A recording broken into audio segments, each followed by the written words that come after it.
Matinée du 1er novembre 2019, dans la chapelle de la paroisse Saint-François d'Assise à Brazzaville, le célébrant principal rappelle à ses fidèles de Jésus-Christ que cette journée est consacrée à tous les saints et non aux défunts. Selon l'évangile de Saint Matthieu, chapitre 5, des versets 1 à 12, Dieu exhorte son peuple à agir avec les cœurs de pureté, de justice et de paix. Je vous rappelle qu'aujourd'hui n'est pas le jour des morts. Vous voyez que notre église, elle est vide. Tout simplement parce qu'il y a des frères et sœurs qui sont partis déposer les fleurs dans les tombes.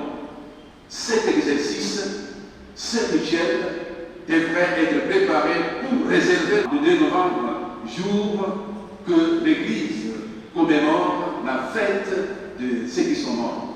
Donc, avant d'aller déposer les fleurs sur les tombes de nos frères et sœurs, il faut d'abord venir les honorer les saints, ceux qui sont dans la vision béatifique, pour ne pas confondre. Cette perception spirituelle est vue d'une autre manière à l'église ministère L'Eau de Vie.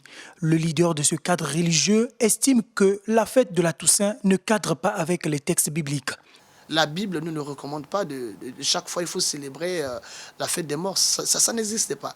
Dire que chaque fois il faut aller faire des dépenses tout autour d'un cadavre qui n'a plus de souvenirs, comme la Bible dit dans Psaume chapitre 6, pour dire qu'il faut qu'on cesse avec cette pratique-là.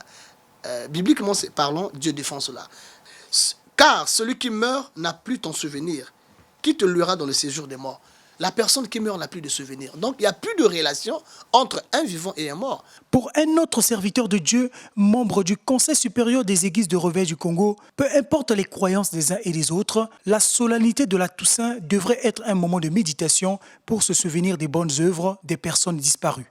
Il est vrai qu'ils nous ont précédés, ils se reposent de leurs œuvres, selon Apocalypse 14, verset 13, mais à nous qui sommes restés, c'est plutôt l'occasion pour nous tous de se dire que demain, je serai appelé à mourir. Ecclésiaste 3 dit, il y a un temps pour naître, il y a un temps aussi pour mourir. Que de rentrer dans les cérémonies avec tous les dérapages possibles, que plutôt de méditer, car la Bible dit toujours dans Ecclésiaste au chapitre 7, verset 14, au jour du malheur, médite, réfléchis. Mort ou vivant, tout être humain reste sacré devant Dieu, disent les Saintes Écritures.